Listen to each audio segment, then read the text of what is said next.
Assalamualaikum warahmatullahi wabarakatuh.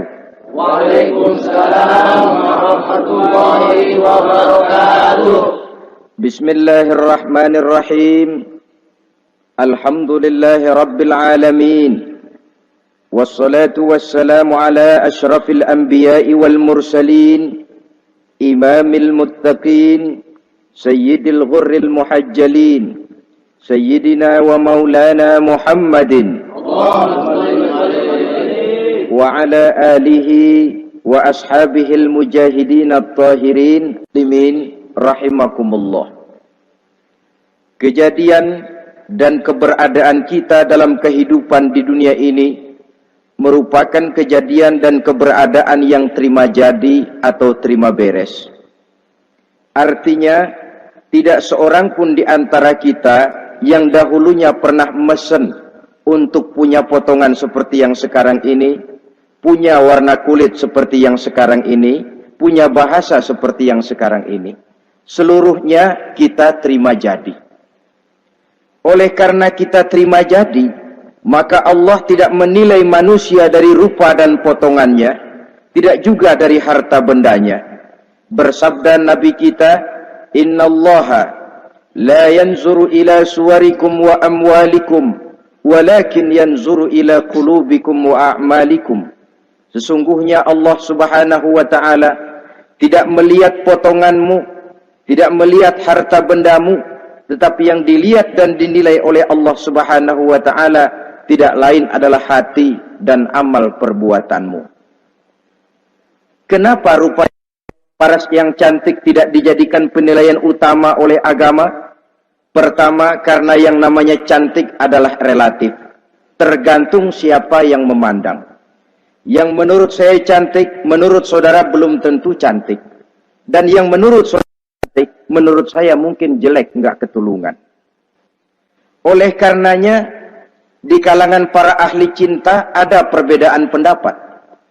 Sebenarnya cantik yang bikin orang jatuh cinta atau cinta yang menyebabkan orang jadi cantik. Dua-duanya bisa saja terjadi. Mungkin karena cantik orang lalu jatuh cinta, mungkin sudah kadong cinta biar gempor cantik juga. Tapi yang jelas cantik adalah relatif. Yang kedua, cantik itu temporer. Berubah oleh pergeseran masa dan pertukaran waktu. Tidak ada orang makin ke ujung makin cantik. Sekarang dia sedang sweet 17-an, umur 17-an, of course cantik bukan alam kepala. Seluruh yang ada dalam dirinya menjadi syair di kalangan para remaja. Rambutnya katanya ikal berderai, pipinya bakpao dilayang, lalu janggutnya katanya macam lebah bergantung, alisnya macam semut beriring. Kalau dia senyum orang pada lemes. Itu sekarang 2, 30, 40 tahun yang akan datang, kalau dia senyum mungkin orang lari semua.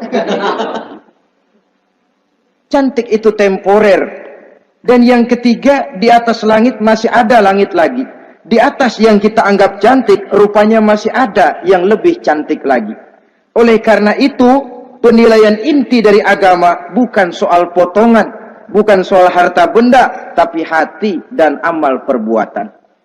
Alangkah lebih idealnya lagi kalau hati yang baik dan perbuatan yang baik berada pada rupa yang elok juga. Inilah yang dinamakan kecantikan zahir dan batin. Dan ini yang dimiliki oleh Nabi Allah Yusuf alaihi salam yang akan kita bicarakan pada pertemuan kita kali ini. Pantas kalau pada saat kita berdiri di muka cermin, disunahkan kita membaca doa seperti yang diajarkan Nabi, Allahumma kama hassanta khalqi fahassin khuluqi. Ya Allah, sebagaimana telah engkau baguskan rupaku, baguskan juga kiranya akhlak dan budi pekertiku. Supaya kecantikan zahir diiringi dengan kecantikan batin. So apa gunanya zahir yang cantik kalau batinnya berbahaya?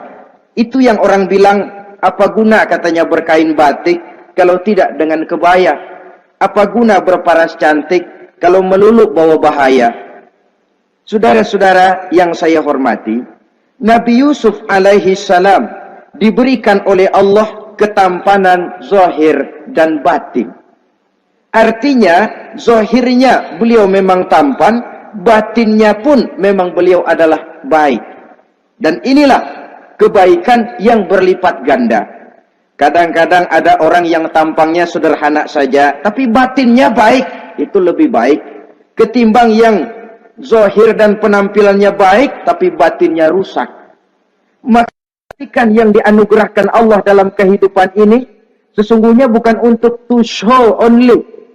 Bukan cuma untuk sekedar dipamerkan, jadi kebanggaan, macam kontes ratu-ratuan yang manfaatnya hampir tidak ada. Kecantikan untuk disyukuri, kecantikan untuk digunakan kepada hal-hal yang bermanfaat sesuai dengan perintah dari yang memberikan kecantikan itu. Saudara-saudara yang saya hormati, Nabi Yusuf alaihi salam seorang nabi yang oleh Allah diberikan kecantikan zahir dan juga kecantikan batin. Beliau adalah putra dari Nabi Yakub, dari Nabi Ishak, dan dari Nabi Ibrahim alaihi salam. Artinya, ayah beliau bernama Nabi Yakub, kakeknya adalah Nabi Ishak, dan datuknya adalah Nabi Ibrahim alaihi salam. Ia bersaudara sebanyak 11 orang. Dari orang saudaranya ini hanya satu yang seibu sebapak, yaitu Benyamin. Sedangkan yang lain adalah saudara dari lain ibu. Nah, sejak kecil Nabi Yusuf ini sudah memperlihatkan tanda-tanda bahwa di kelak kemudian hari dia akan tumbuh menjadi seorang besar. Sebab itu wajar kalau ayahnya memberikan perlakuan yang agak istimewa kepada Nabi Yusuf. Dan ini tentu memancing sifat iri dari saudara-saudaranya yang lain. Apalagi pada satu malam Nabi Yusuf di kala remaja itu pernah mimpi. Mimpi ini beliau ceritakan kepada ayahnya. Kata beliau, "Ya abati, inni ra'aitu ahada asyara kawkaba wasyamsa wal qamara ra'aituhum li sajidin." Jadi satu hari Nabi Yusuf cerita kepada ayahnya, "Ayah, saya mimpi." Mimpi apa Yusuf? "Saya melihat dalam tidur saya ada 11 bintang, lalu matahari dan bulan. Saya lihat seluruhnya sujud kepada saya." Ayahnya mendengar mimpi ini, mengerti takwil. Lalu pesan kepada Nabi Yusuf, "Yusuf, mimpi ini jangan kau ceritakan kepada saudara-saudaramu. Mereka sudah punya pandangan yang tidak baik kepada dirimu. Kalau ini kau ceritakan, mungkin akan membahayakan bagi dirimu." Sebab rupanya, saudara-saudaranya yang lain ini iri hati kepada Nabi Yusuf, yang memiliki keistimewaan dan mendapat perhatian istimewa juga dari orang tuanya. Saudara, kita tahu ini sesuatu yang wajar dalam kehidupan. Pepatah bilang, "Likulli zi ni'matin mahsudun." Tiap kali kita mendapat suatu nikmat, bakal ada orang yang hasud. Iri hati, dengki. Itu watak kehidupan. Kalau kita jatuh miskin, orang tepuk tangan. Kalau kita jadi kaya, orang tanya berdukun kemana. Wajar saja. Likulli zi ni'matin mahsudun. Tiap kali kita mendapat suatu nikmat, tentu ada yang hasud, ada yang iri, ada yang tidak senang. Begitu juga halnya dengan saudara-saudara Nabi Yusuf alaihi salam. Dan watak iri hati ini tidak cuma tinggal iri hati, mereka buktikan lewat tindakan konkret. Suatu hari mereka musyawarah, saudara-saudara yang iri ini.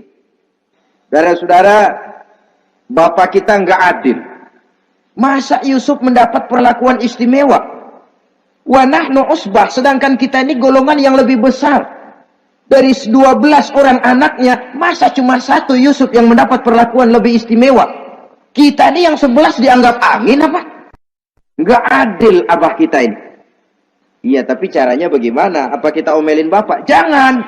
Habis Yusuf singkirin. Kalau Yusuf enggak ada, kan anaknya tinggal kita. Praktis perhatiannya seluruhnya akan tercurah kepada kita. Nah, saya ingatkan bahwa hasud sering mendorong orang untuk melakukan segala macam cara. Artinya, Orang itu kalau sudah dibakar sifat dengki, iri hati, dia rela melakukan apa saja. Pertama, agar nikmat yang ada pada diri orang lain hilang. Yang kedua, supaya nikmat itu pindah kepada dirinya. Andai kata tidak pindah kepada dirinya, ya hilang sajalah. Jangan orang lain yang dapat nikmat. Ini watak hasud. Ingin nikmat orang lain pindah kepada dirinya, atau hilang walaupun tidak pindah kepada dirinya, tapi yang bersangkutan tidak lagi mendapat nikmat. Untuk itu segala macam cara akan dilaksanakan. Ini dicontohkan dari usaha yang dilaksanakan oleh saudara-saudara Nabi Yusuf alaihissalam. Oke, setuju, kita singkirkan Yusuf. Tapi caranya bagaimana? Gampang. Bunuh saja. Kalau bunuh sih rasa-rasanya tidak sampai hati membunuh Yusuf. Lalu bagaimana? Kita kucilkan saja dia. Kita asingkan dari sini, kita buang jauh-jauh supaya dia tidak ada lagi kelihatan dalam pandangan Abah. Kalau dia sudah tidak ada dalam pandangan Abah, yang dilihat cuma kita dan seluruh kasih sayangnya akan tercurah kepada kita semua. Nah, setujulah kalau itu.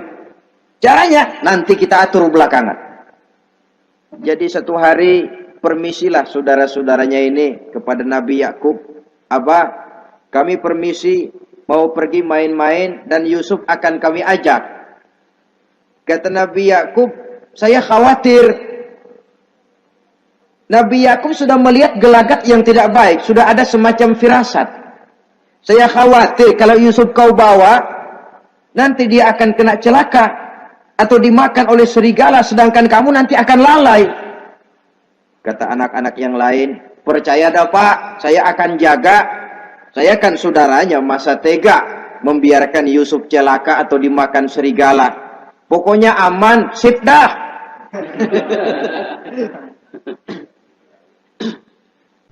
Akhirnya Nabi Yakub mengizinkan. Pergilah 12 bersaudara ini pergi bermain-main. Mula-mula berkejar-kejaran, Yusuf ikut main kejar-kejaran. Lantas buka baju, Yusuf ikut buka baju. Sampai ketika tiba di tepian sebuah sumur tua, rencana yang sudah disepakati itu dilaksanakan. Nabi Yusuf diangkat beramai-ramai, digotong, lalu dimasukkan, diceburkan ke dalam sumur mati itu. Kemudian baju Nabi Yusuf itu mereka basahi dengan darah kambing. Setelah itu mereka pun pulang menemui Nabi Yakub alaihi salam dengan rasa sedih yang dibikin-bikin. Ini penyakit hasud. Jadi kalau orang hasud kepada kita, begitu kita mendapat kesulitan, dia datang dengan air mata buaya. Belagak sedih, belagak ikut berduka cita, padahal sih hatinya sorak. Padahal batinnya girang bukan main. Pak, saya ikut berduka cita, Pak, saya ikut sedih. Padahal hatinya biar mampus loh. Ini yang dilakukan oleh saudara-saudara Nabi Yusuf. Mereka datang dengan air mata berurai, nangis, Abah. Ketika kami sedang main-main, Abah, kami lupa. Kami tinggalkan Yusuf sendirian. Ketika kami balik, kami cuma mendapati bajunya sudah berlumur darah. Barangkali saudara kami Yusuf dimakan oleh serigala. Nabi Yakub tercenung. Ternyata firasatnya adalah benar. Baju Nabi Yusuf itu yang berlumur darah kambing, buatan saudara-saudaranya yang hasud tadi, diciumi dan dipeluk oleh Nabi Yakub. Kepedihan seorang ayah yang ditinggalkan oleh anak tercintanya. Saudara, adapun Nabi Yusuf alaihi salam tercebur di sumur mati itu. Sampai pada satu hari ada khalifah, ada kapilah niaga dari negeri Madian hendak menuju ke negeri Mesir, lewat di tempat itu. Ketika salah seorang mereka bernama Malik bin Dho'ar hendak mengambil air, timba diturunkan ke dalam sumur. Begitu diangkat, ini air kok berat amat. Makin diangkat, makin berat. Sampai di atas bukan air, orang isinya. Ada orang di ember. Dia lihat rupanya sangat tampan, elok, cantik. Ini barangkali anak bangsawan ini. Parasnya begini cantik, begini tampan. Ini kalau dijual di Mesir nanti tentu harganya mahal nih. Order nih. Objek. Maka dibawalah Yusuf ini ke negeri Mesir. Setibanya di sana diperjualbelikan sebagai budak belian. Nah, nasib baik rupanya Yusuf ini ketika terjadi pelelangan dibeli oleh seorang pembesar istana, seorang menteri yang bernama Kitfir. Kitfir melihat, ini cantik anak remaja ini. Tampangnya elok, parasnya indah, kelihatannya budi pekertinya pun halus. Kita ambil saja ini, kata Kitfir kepada istrinya Zulaikha. Kita angkat dia jadi anak, siapa tahu nanti dia memberikan manfaat yang besar bagi kita. Baiklah, baiklah. Dan sejak saat itu, Yusuf dipelihara di rumah Kitfir dalam istana yang tinggal bersama istrinya Zulaikha. Menurut satu riwayat, 10 tahun lamanya Nabi Yusuf tinggal di tempat Kitfir. Dan selama 10 tahun itu tentu terjadi perkembangan baik jasmaninya maupun rohaninya. Dari anak-anak ia berubah menjadi remaja, lalu meningkat ke arah dewasa. Makin matang kedewasaannya, makin tampan dan elok parasnya, makin cantik budi pekertinya, ditempa oleh watak kenabian yang disiapkan oleh Allah Subhanahu wa ta'ala. Sehingga tidak heran ketampanan Nabi Yusuf ini lalu jadi buah bibir di kalangan istana. Tidak cuma anak perempuan bangsawan, tidak cuma istri para penguasa, sampai kepada kelompok orang awam selalu berandai-andai, kalau saja andai kata umpama saya bisa berdampingan dengan Yusuf, kalau saja. Kata-kata kalau saja ini keluar dari perempuan-perempuan yang melihat Yusuf alaihissalam.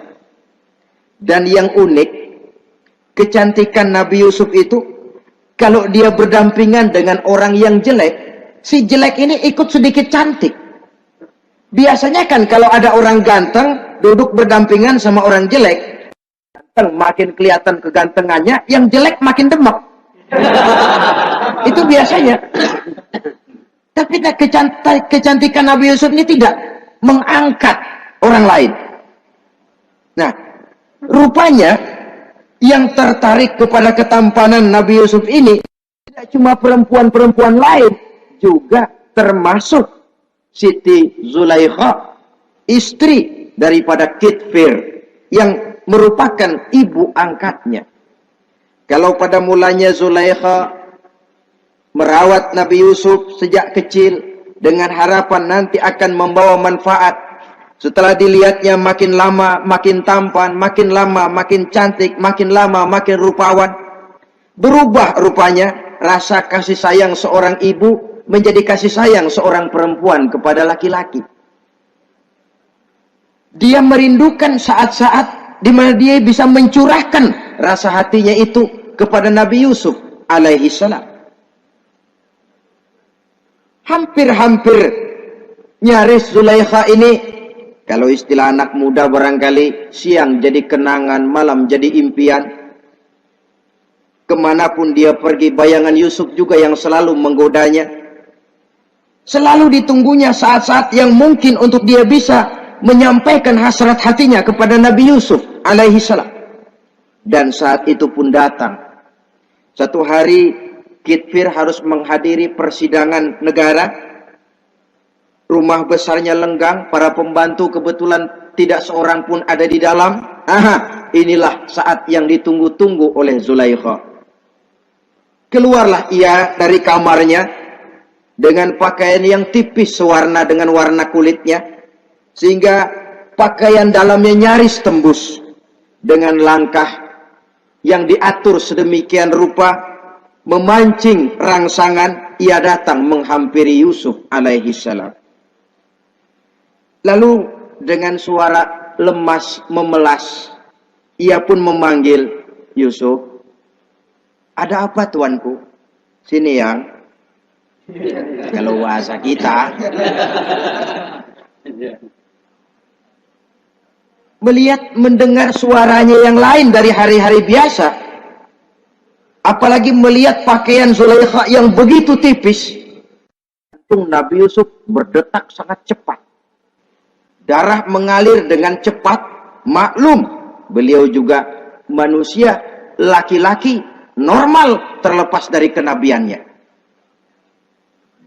Jantungnya dak-dik-duk. Kemari Yusuf, sini.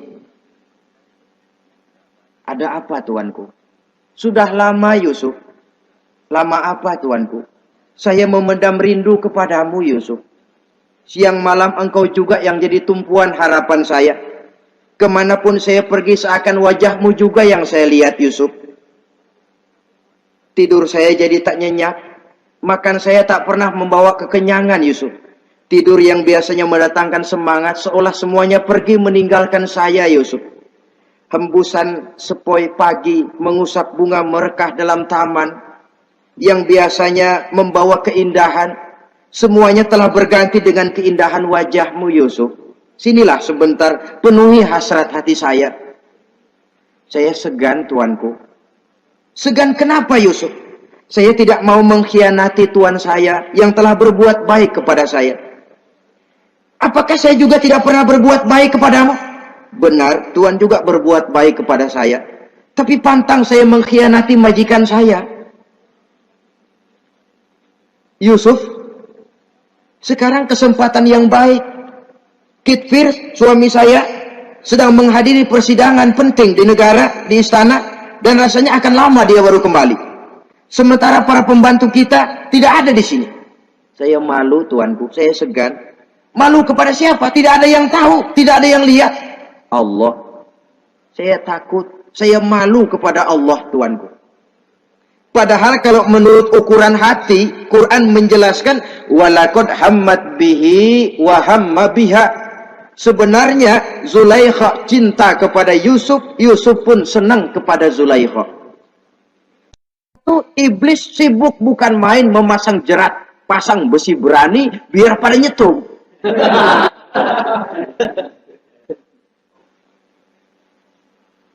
Zulaikha senang Yusuf. Yusuf sebenarnya pun secara manusiawi menyenangi Zulaikha.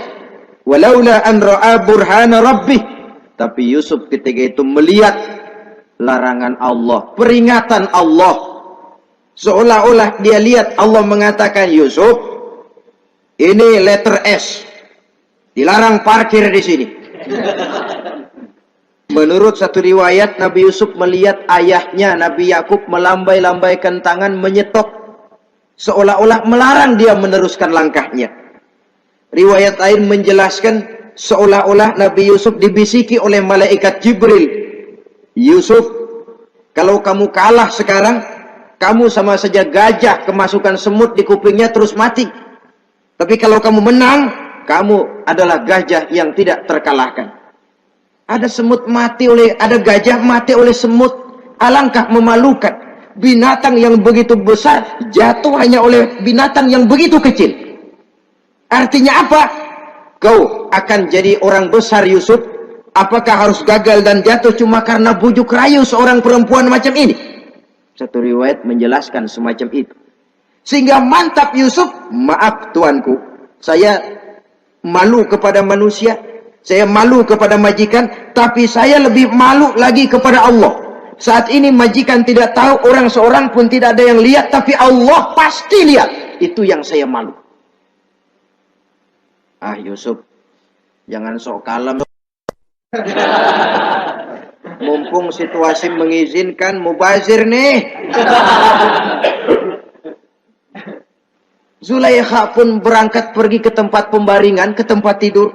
Lalu dengan pose yang merangsang, aduhai, melambai-lambaikan tangannya, hai talak, Yusuf sini, Yusuf kemari. Nabi Yusuf dipelihara oleh Allah. Ketika Nabi Yusuf tetap menampakkan keengganannya, Zulaikha jadi berang. Ya namanya istri pembesar ditolak oleh anak muda yang menurut penilaian dia nggak ada apa-apanya. Lu kan kecemplung di sumur, gua pungutin. Cuma sekedar segini aja nggak mau nurutin, kebangetan amat. Bukan Zulaikha kalau nggak nekat. Dia bangun dari pembaringannya, gemes, dia hampiri Yusuf. Kalau cara kita diunyeng Yusuf itu. Dipaksa Nabi Yusuf berlari ke arah pintu, ditarik bajunya dari belakang oleh Zulaikha, sobek belakang bajunya ini. Begitu baju sobek, pintu terbuka, Kitfir suami Zulaikha datang. Orang Arab bilang yumsak mablul, ketangkep basah. Ketangkep basah. Merah pada muka Zulaikha, sementara Kitfir pun matanya merah. Tapi Nabi Yusuf tenang-tenang saja. Ya wong nggak salah. Tenang-tenang saja Nabi Yusuf. Bukan tenang karena pengalaman, tenang karena memang tidak berbuat yang negatif. Kadang-kadang ada juga yang tenang tapi pengalaman. Oh, buaya itu. Kita ketahuan kepentok, ketangkep hansip, anteng aja. Itu bukan nggak salah, badak. Nabi Yusuf tenang karena memang tidak berbuat salah apapun. Nabi Yusuf tenang karena yakin dirinya benar. Sehingga mantap menghadapi kedatangan Kitfir yang sangat tiba-tiba itu. Adapun Zulaikha, ketika melihat suaminya berdiri di muka pintu, cepat-cepat dia berubah siasat. Inilah salah satu kelihayan makhluk bernama perempuan. Dia pandai bersalin rupa, dia pandai bermain minyak di atas air. Melihat suaminya datang, roman mukanya pun menjadi sedih. Air mata berurai membasahi pipi. Papa, katanya. Apa balasan bagi orang yang mau menistakan istri papa? Maksudmu apa, Zulaikha? Yusuf gile. Dia mencari kesempatan dalam kesempitan. Dia mau menodai kehormatan saya. Dia hendak memperkosa saya. Kata Nabi Yusuf, bukan saya, Tuan. Saya enggak. Yang benar Yusuf, enggak. Zulaikha yang memaksa saya. Betul Zulaikha, tidak. Yusuf yang memaksa saya. Sampai akhirnya salah seorang dari isi rumah itu memberikan jalan keluar. Tuan Kitfir, begini saja. Sulit memang untuk dilacak kebenarannya. Cuma periksa saja baju Yusuf.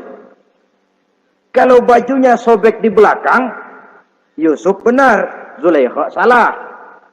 Kalau baju Yusuf sobeknya di depan, Zulaikha yang benar, Yusuf yang salah. Nah, apa artinya itu? Kalau bajunya sobek di belakang kan artinya Yusuf kabur, ditarik dari belakang. Tapi kalau bajunya sobek di depan, itu artinya Zulaikha nyakar-nyakarin baju Yusuf dari depan. Lihat saja, pokoknya kalau bajunya sobek di belakang, Yusuf benar, Zulaikha salah. Kalau baju Yusuf sobek di depan, Yusuf salah, Zulaikha benar. Ketika diperiksa, dicek bajunya, betul sobek di belakang. Artinya Yusuf benar, Zulaikha yang salah. Kata Kitfir, Zulaikha, jelas sudah bagaimana kejadian yang sebenarnya. Oleh karena itu, bertaubatlah kamu kepada Allah. Dan kau Yusuf, jangan ceritakan peristiwa aib ini kepada siapapun. Untuk menjaga nama baik kita bersama. Baik Tuan. Saudara-saudara kaum muslimin yang saya hormati. Tapi ya bagaimana? Serapi-rapinya menyimpan barang busuk, toh akhirnya tercium juga. Gosip ini akhirnya tersiar di mana-mana, terutama di kalangan para pembesar. Sehingga kalau kumpul para istri pejabat, Zulaikha jadi bahan gunjingan. Kan main bini menteri demen sama budaknya. Nggak salah apa tuh? Jadi bahan ejekan. Ya sebab tentu ukuran mereka yang belum pernah ngelihat Yusuf, kalau duren ketemu duren dong. Masa duren ketemu ketimun ya bonyok. Artinya nggak seimbang. Masa istri bangsawan tergila-gila sama anak angkatnya, sama budak beliannya, nggak masuk rasio itu. Zulaikha dengar berita macam itu. Sampai dalam hatinya, pantas saja kamu ngenyek saya, kamu meremehkan saya, karena kamu belum pernah lihat potongan Yusuf bagaimana. Akhirnya, dalam hati Siti Zulaikha ini timbul semacam dendam. Suatu saat, gua kerjain loh. Caranya gimana? Satu hari, para istri bangsawan ini diundang ke tempat Siti Zulaikha. Duduk di satu ruangan luas. Setelah duduk, dihidangkan makanan. Makanannya aneh. Cuma buah sama pisau. Ketika buah dan pisau sudah siap, satu orang satu. Ketika mereka sedang mengupas itu, Zulaikha berkata kepada Nabi Yusuf, Yusuf, kau jalan. Dari sini ke sana, melintas. Kayak peragawati gitu. Untuk apa Tuhan? Pokoknya jalan aja dah. Nabi Yusuf jalan. Sejak beliau melangkah ke ruangan itu, semua mata perempuan-perempuan bangsawan yang lagi ngupas buah, semuanya tertuju kepada Yusuf. Ada yang matanya emang buluk, makin buluk. Ada yang ngeliatin campur mulutnya menganga. Apa kata mereka? Falamma ra'ainahu akbarnahu wa qatta'na aydiyahunna wa qulna hasya lillah ma hadza bashar in hadza illa malakun karim. Falamma ra'ainahu, ketika perempuan-perempuan itu melihat Yusuf, akbarnahu, mereka agungkan Yusuf. Wa qulna hasya lillah, mereka bilang, ini sih bukan orang nih. Ini malaikat nih. Bukan orang. Nah, orang segini cakepnya. Artinya belum pernah mereka lihat paras yang secantik dan setampan itu. Akibatnya apa? Nggak berasa mau motong buah keiris tangan. Rata-rata perempuan yang ada di situ tangannya pada luka. Kenapa? Mau motong buah, mata kemana, mulut kemana, tangan kepotong. Melihat itu semua, Zulaikha puas. Nah, kamu baru ngelihat sekejap. Bagaimana saya yang siang malam ngelihat Yusuf? Bagaimana saya yang tiap saat hidup bersamanya? Bagaimana saya nggak merindukan dia? Ente yang baru pernah ngelihat sekelebatan udah motong tangan. Saya yang tiap hari sama-sama dia nggak celeng juga udah pantas. Saudara-saudara kaum muslimin yang saya hormati. Akhirnya untuk menjaga nama baik keseluruhannya, Nabi Yusuf pun mengalah. Karena berita ini sudah tersiar, Yusuf dipojokkan. Tidak cuma sekedar dipojokkan, beliau dimasukkan ke dalam penjara. Tapi apa kata beliau? Rabbis sijnu ahabbu ilayya mimma yad'unani ilaih. Ya Allah, kalau memang karena resiko penolakan saya terhadap ajakan Zulaikha menyebabkan saya harus masuk penjara, penjara lebih saya sukai, penjara lebih saya cintai ketimbang ikut kemauan Zulaikha. Saudara-saudara, kadang-kadang kita berpikir, kalau kesempatan itu datang kepada kita, mampukah kita menjatuhkan pilihan seperti pilihan Nabi Yusuf ini? Lebih baik penjara ketimbang mengikuti bujuk rayu perempuan untuk melakukan perbuatan yang menyeleweng ini. Ini yang dipilih oleh Nabi Yusuf, tegar. Kalau memang sebagai resikonya saya harus masuk penjara, penjara lebih saya cintai, penjara lebih saya suka daripada mengikuti bujukan Zulaikha. Teguh karena suatu prinsip. Bukankah dalam perjuangan menegakkan akidah, kadang kita mendapat piala, tapi tak jarang kita berhadapan dengan penjara. Kadang kita disanjung, kadang kita dicaci. Itu romantika perjalanan dari yang namanya perjuangan. Tapi pilihan harus ada. ketimbang ikut bujuk rayu perempuan yang mengajak melakukan perbuatan serong, penjara lebih saya cintai. Sudah pada saat hendak diajak tidak ada yang melihat, beliau menolak. Akibat penolakannya pun masuk penjara, tapi penjara lebih menyenangkan hatinya. Ketimbang hidup merdeka, tapi jiwa terpenjara. Inilah Nabi Yusuf barangkali. Biar badan masuk penjara, asal jiwa merdeka. Kita sekarang sebaliknya. Jiwa terpenjara tidak jadi soal, asal badan merdeka. Maka jiwa kita sering dijajah. Entah dijajah harta, entah dijajah pangkat dan jabatan, entah dijajah iblis. Jiwa kita yang terpenjara, sementara badan kita merdeka. Nabi Yusuf tidak. Biarlah badan di penjara, asal jiwa merdeka untuk menegakkan sesuatu yang hak. Saudara-saudara yang saya hormati.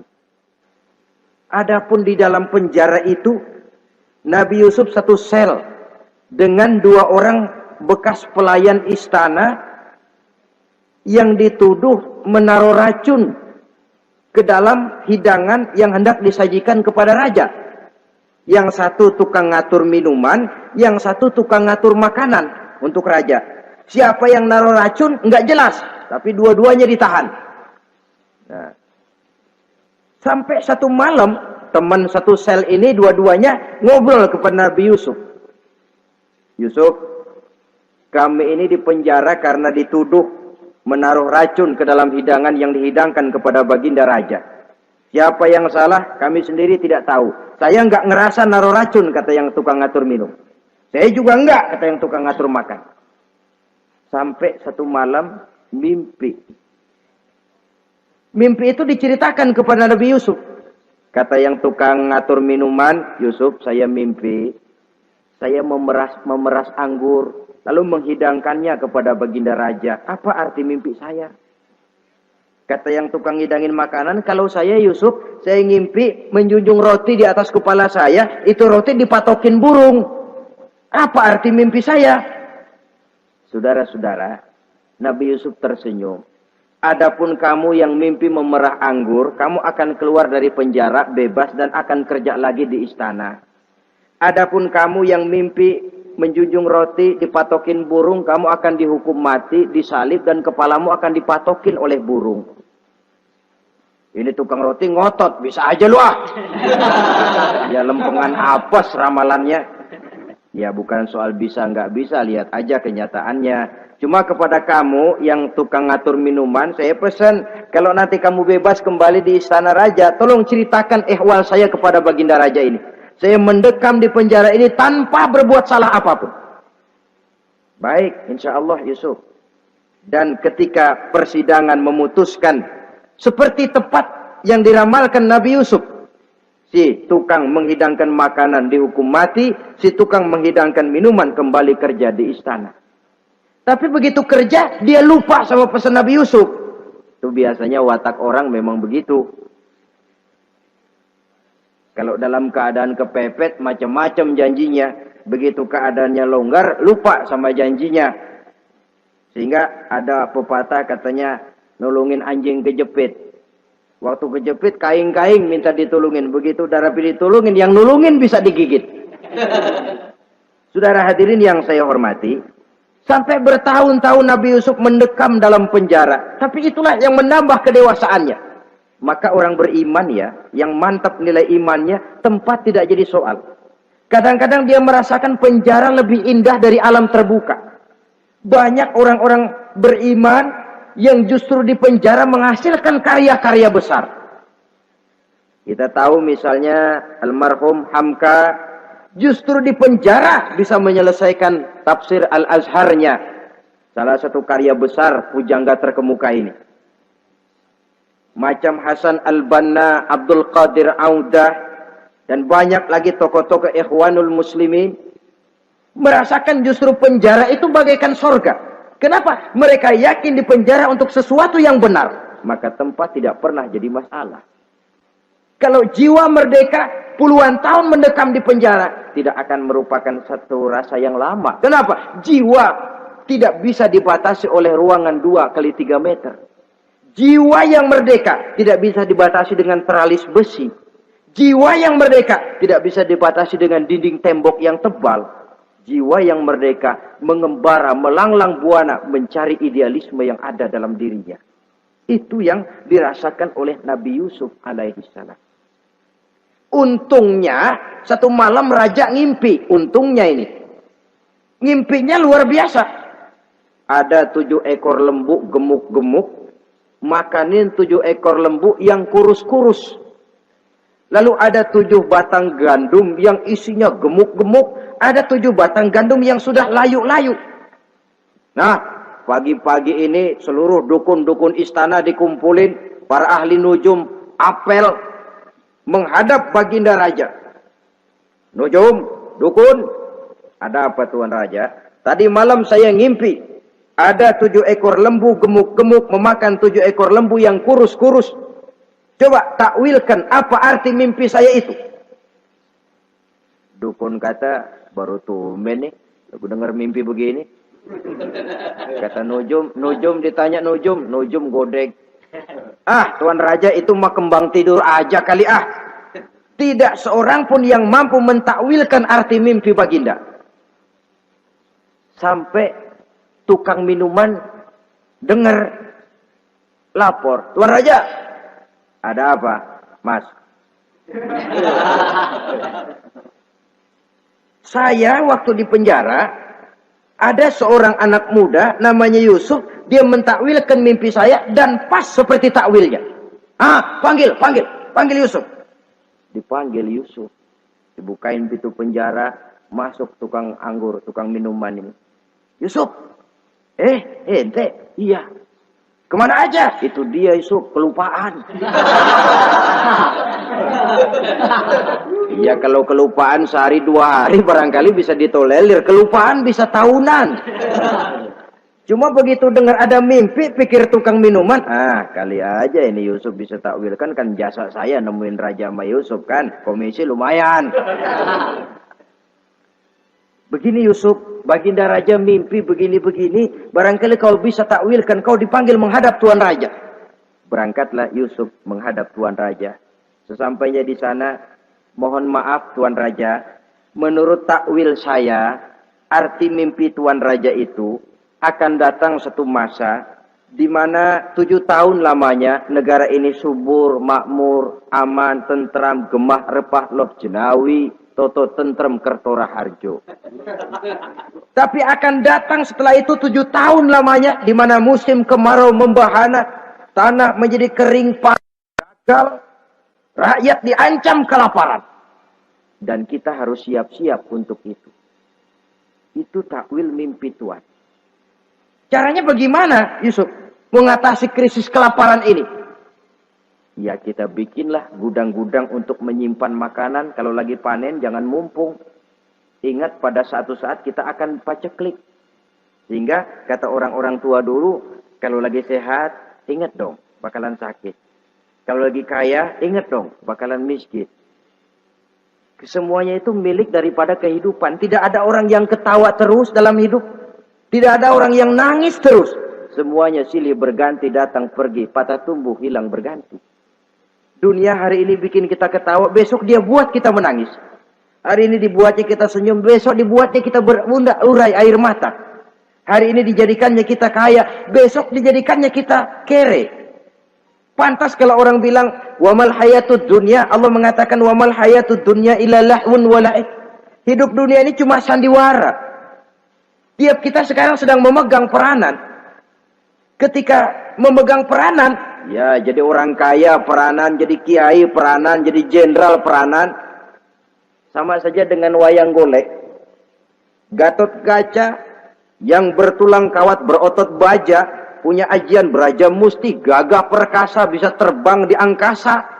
Hebat perkasa Gatot Kaca. Kapan? Waktu dipegang dalang. Betul apa benar? Gagahnya Gatot Kaca, sakti mandragunanya sang Gatot Kaca. Kapan itu? Waktu dipegang dalang. Begitu peranannya selesai, sama dalang dimasukin ke kotak, diam aja Gatot Kaca.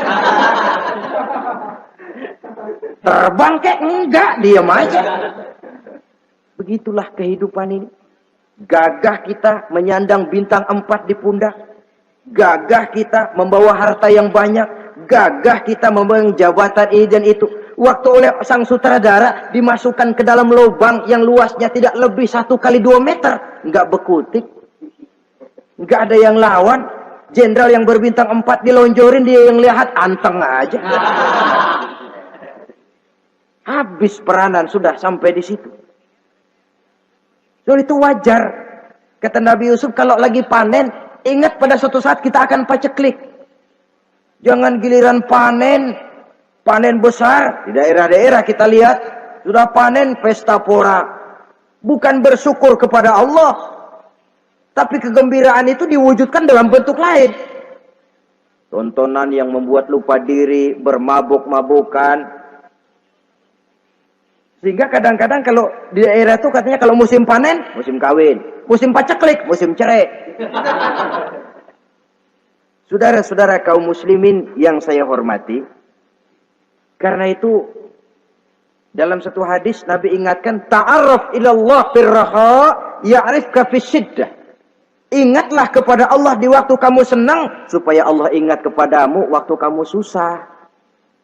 Kalau waktu senang kita lupa kepada Allah, ya wajar. Kalau waktu susah, Allah juga lupain kita. Dalam terjemahannya dengan kehidupan beragama, وَمَنْ أَعْرَضَ عَنْ ذِكْرِي فَإِنَّ لَهُ مَعِيشَةً ضَنْكَ وَنَحْشُرُهُ يَوْمَ الْقِيَامَةِ أَعْمَى. Siapa yang berpaling daripada peringatanku, kata Allah, aku akan berikan dia penghidupan dan kehidupan yang sempit. Sempit itu apa lalu tidak punya duit? Punya duit. Apa tidak punya harta? Banyak harta. Tapi banyaknya harta, tumpukan duit tidak membuat hatinya makin luas. Tidak membuat hidupnya makin lapang. Sempit, sempit, dan sempit. Itu azab. Yang paling celaka, wa nahsyuruhu yaumal qiyamati a'ma. Di akhirat kami kumpulkan dia bersama orang-orang buta. Allahu Akbar. Di padang mahsyar, dikala orang sibuk, pusing dengan urusan masing-masing, buta lagi. Yang nggak buta aja pusing. Mereka teriak-teriak, qala rabbi lima hasyartani a'ma wa qad kuntu basira. Ya Allah, kenapa kami buta padahal waktu di dunia kami melihat? Allah jawabnya enak aja. Kadzalika atatka ayatuna fanasitaha wa kadzalika al-yauma tunsa. Rasain dulu. Dulu waktu di dunia datang peringatanku pada belaga pilon, kamu lupakan, sekarang juga pantas kamu dilupakan.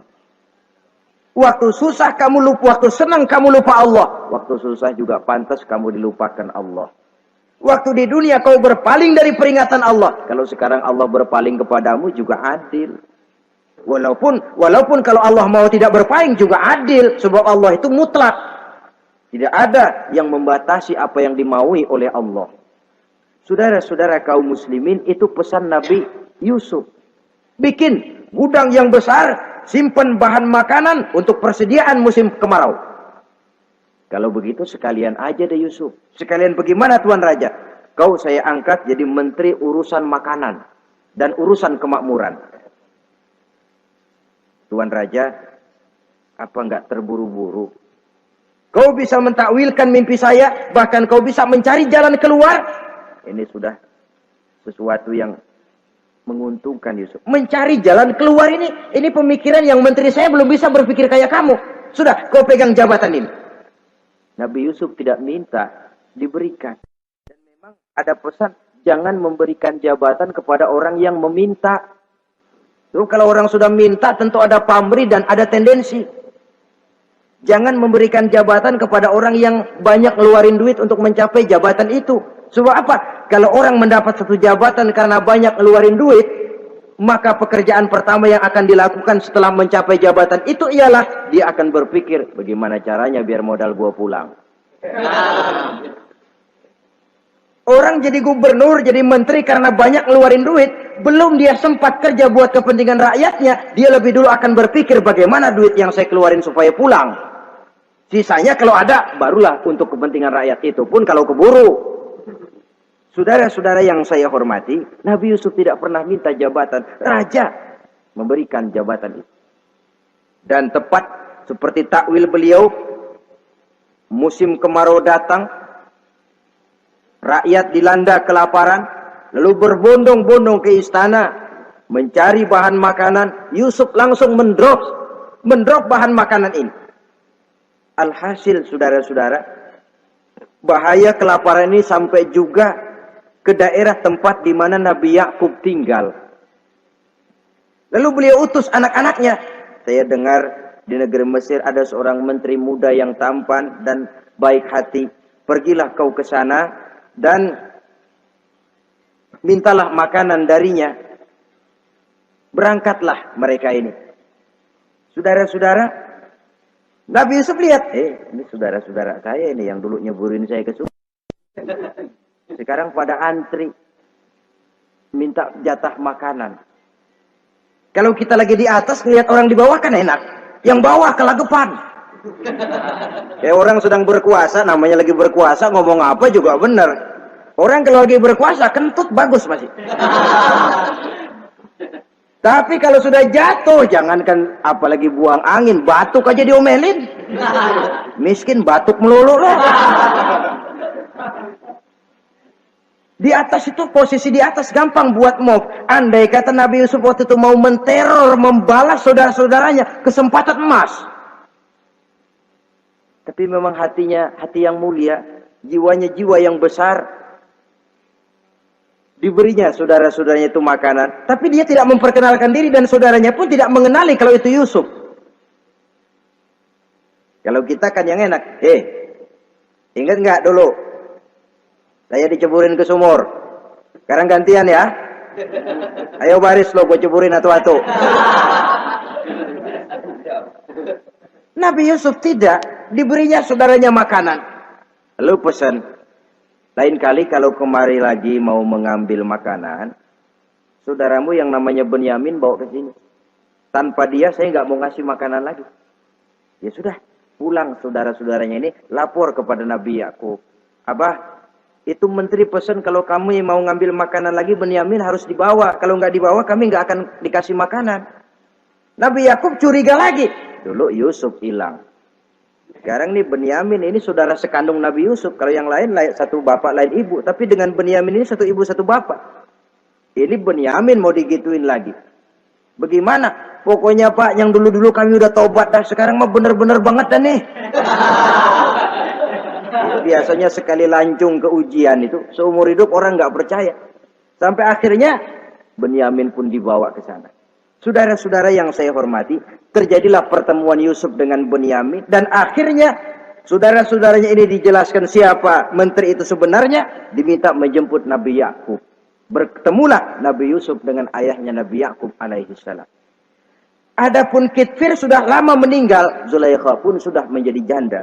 Namun dalam jandanya dia tetap merindukan Yusuf siang dan malam. Didambakannya kapan saat pertemuan akan terjadi. Sampai ketika satu hari didengarnya Yusuf akan meninjau satu daerah, dia sudah diri paling depan. Ketika Yusuf lewat, dia nyindir dengan katanya, Maha suci Allah yang memuliakan orang yang takwa dan menghinakan orang yang berdosa. Merasa ada sindiran, Yusuf nengok. Zulaikha kan? Iya Yusuf. Kitfir bagaimana? Sudah meninggal. Lalu keperluanmu apa sekarang? Saya cuma memerlukan engkau Yusuf. Saudara-saudara, Nabi Yusuf akhirnya kawin dengan Zulaikha yang cantik, menawan. Dan rupanya setelah kawin itulah Nabi Yusuf baru tahu bahwa Kitfir ternyata tidak bisa berfungsi sebagai suami. Dengan kata lain, puluhan tahun Zulaikha kawin dengan Kitfir tetap perawan, utuh, awet. Rupanya Kitfir liwat terus dan numpang liwat, nggak pernah mampir. Dan sejak saat itu berbahagialah Nabi Yusuf dengan Siti Zulaikha. Kita ambil hikmah dari riwayat singkat ini. Pertama, kecantikan zohir lebih penting, kecantikan batin lebih penting dari kecantikan zohir. Alangkah lebih baik lagi kalau kecantikan zohir itu berpadu dengan kecantikan batin. Karena dalam pandangan Islam, Allah tidak menilai manusia dari rupa dan harta, tetapi dari hati dan amal perbuatan. Yang kedua, bahwa ujian dan cobaan yang diterima Nabi Yusuf, tetapi dihadapi dengan ketabahan, pada akhirnya menghasilkan kebahagiaan dunia dan kebahagiaan akhirat. Inilah saja pertemuan yang singkat ini, mudah-mudahan ada manfaatnya. Terima kasih atas segala perhatian, mohon maaf atas segala kekurangan. Wassalamualaikum warahmatullahi wabarakatuh. Waalaikumsalam warahmatullahi wabarakatuh.